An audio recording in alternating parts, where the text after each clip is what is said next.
నా అన్వేష్ అనే వీడు ఏకంగా ఉప్పల్ బాలుని కూడా మోసం చేశాడు అంటే నాకు ఆశ్చర్యం వేస్తోంది.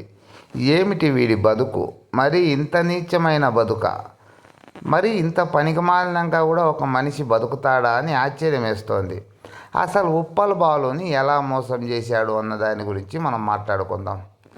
అతనికి డబ్బులు ఇస్తాను, నీకేమైనా ఫ్యామిలీ ఆపదలో ఉంటే అడుగు అన్నాడంట. సరే, ఉప్పల్ బాలు అడిగాడు. వాళ్ళ అన్న కూడాను ఆసుపత్రిలో ఉన్నాడు అనే విషయం క్లియర్గా చెప్పాడు ఉప్పల్ బాలు. సరే, ఏదో ఒక 20-30 వేలు పంపిస్తే హెల్ప్ అవుతుంది అనుకున్నాడు.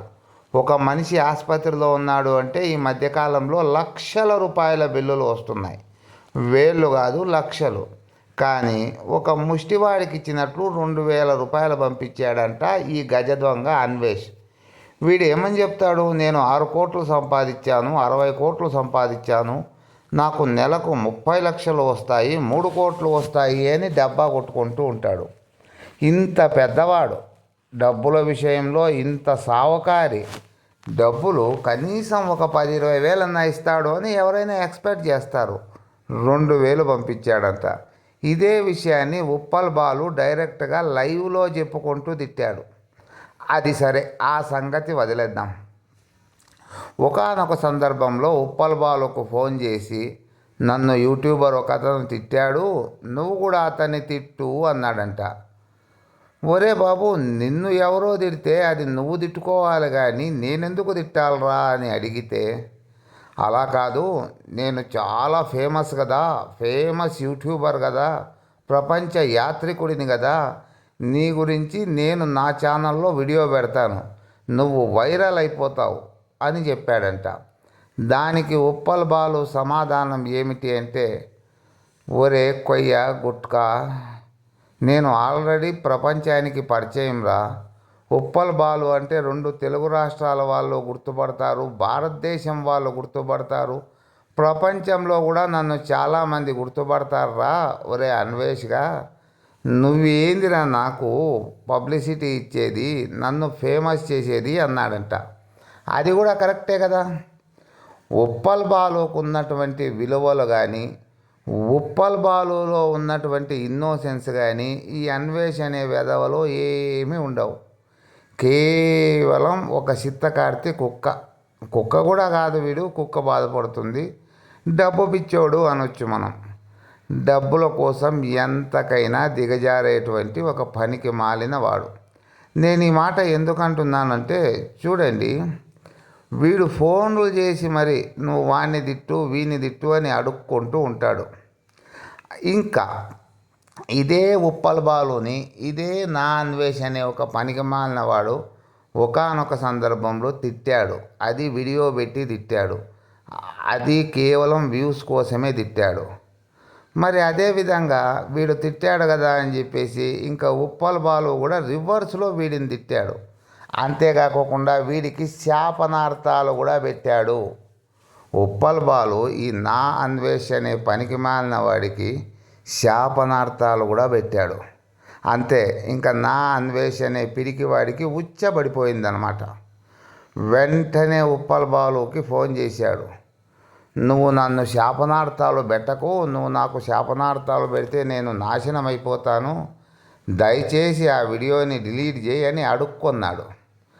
అప్పుడు కూడాను ఉప్పల్ బాలు చెప్పాడు, నువ్వు నన్ను తిట్టావు కాబట్టినే నేను తిట్టాను నిన్ను, నేనెవరో అయినా నీకు తెలుసా? నువ్వెవరో కూడా నాకు తెలీదు, అయినా నన్ను అనవసరంగా తిట్టావని చెప్పాడు. సరే, ఇంకా ఫోన్లో ఏదో బ్రతిమాలు కొన్నాడు, దండాలు పెట్టాడు, సారీ చెప్పాడు. ఈ నాన్ వెజ్ రకరకాలుగా వీడి విన్యాసాలన్నీ చూపించాడు. సరే అని చెప్పేసి ఇంకా ఆ వీడియోని కూడా డిలీట్ చేయడం జరిగింది ఉప్పల్ బాలు. ఇలా ఈ నా అన్వేష్ అనే పనికి మాలిన వాడు చాలామందిని ఇదే విధంగా రిక్వెస్ట్ చేసుకోవడం, ఇది యూట్యూబ్లో చాలామంది చెప్తున్నారు ఇప్పుడు.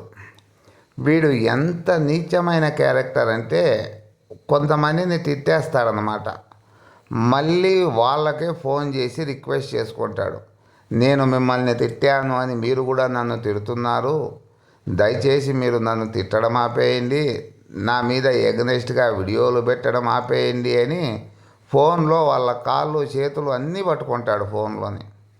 అప్పుడు వాళ్ళు ఈ దరిద్రుడికి ఒక కండిషన్ పెడతారు.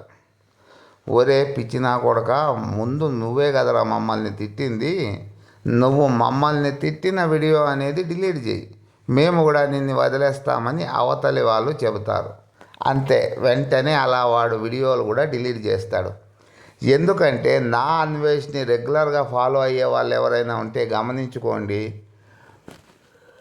వీడికి వీడియోలు పెట్టడం, ఆ తర్వాత తొలగించడం ఇవన్నీ సర్వసాధారణమైన విషయాలే. ఇటువంటి నీచుడిని, ఇటువంటి పనికిమాలిన వాడిని ఇంకా 20 లక్షల మంది ఫాలో అవుతున్నారు అంటే ఇది చాలా హేయమైన విషయం. నేను ఎందుకు హేయం అని ఇంత కఠినమైన పదం వాడుతున్నాను అంటే, వీడు మనల్నే తిడుతున్నాడు, మన భారతదేశాన్నే తిడుతున్నాడు. భారతదేశం వాళ్ళందరూ వెధవలు, రేపిస్టులు, కుక్కలు, ఇంకా చాలా నీచంగా మాట్లాడుతున్నాడు. అయినా మనం సిగ్గు లేకోకుండా బతికితే, కనీసం వీడిని అన్సబ్స్క్రైబ్ కూడా చేసుకోకుండా ఉంటే ఇంకా ఏం విలువ ఇచ్చినట్లు మనకు మనం. వాడు ఏదో ఒకరినో ఇద్దరినో అంటే పర్వాలేదు, మొత్తం భారతీయులని అనేస్తున్నాడు బాగా. అంతేకాకుండా వీడి సబ్స్క్రైబర్లకే వీడు శాపనార్థాలు కూడా పెడుతున్నాడు. సరే, ఈ అంశాలన్నీ పక్కన పెట్టేద్దాం. వీని సబ్స్క్రైబర్లని కూడా కుక్కలు, నక్కలతో పోలుస్తాడు. అయినా వీడి ఛానల్ అన్సబ్స్క్రైబ్ చేయడం లేదు అంటే ఇంకా వాళ్ళెంత పనికి మాలిన వాళ్ళు, ఎంత దరిద్రమైన వాళ్ళు అర్థం కావడం లేదు. పోనీ అక్కడితో ఆపాడా అంటే అక్కడికి కూడా ఆపలేదు. వీడు దేవీ దేవతలని తిట్టడం మొదలుపెట్టాడు. పోనీ అక్కడితో ఆపాడా అంటే అక్కడికి కూడా ఆపలేదు. పిచ్చి ఇంకా పరాకాష్ఠకు వెళ్ళిపోయి నేను స్వయంగా బ్రహ్మ అని చెప్పుకొని తిరుగుతున్నాడు ఈ పనికి మాలినవాడు. వీడు బ్రహ్మదేవుడంట, వీడు తలరాతలు రాస్తాడంట, వీడు స్వర్గానికి వెళతాడంట. పిచ్చి పరాకాష్ఠకు వెళ్ళిపోయింది కదా, వీడికి వీడే కలగంటున్నాడు వీడు స్వర్గానికి వెళతాడు అని. అంతేకాకుండా అక్కడ స్వర్గంలో రంభ, ఊర్వశి, మేనక వీళ్ళందరూ ఉంటారంట వీడి కోసం. అంటే దాదాపుగా పిచ్చి అనేది వీడికి 90% పట్టేసింది. ఇంకొక 10% మాత్రమే పెండింగ్ ఉంది. వీడు చేసే పాపాలకి వీడు స్వర్గానికి ఎలా వెళ్తాడు? సర్వసాధారణంగా మనమే ఆలోచన చేద్దాం. వ్యూస్ కోసం ఎంత నీచానికైనా దిగజారే వాళ్ళు స్వర్గానికి ఎలా వెళతారు? వ్యూస్ కోసం వేరే వాళ్ళ తల్లులని, అక్కలని, చెల్లెళ్ళని, భార్యలని, అమ్మ, అక్క, ఆలి అని నానా బూతులను తిట్టేవాళ్ళు స్వర్గానికి ఎలా వెళ్తారు? సరే, ఇవన్నీ పక్కన పెట్టేద్దాం.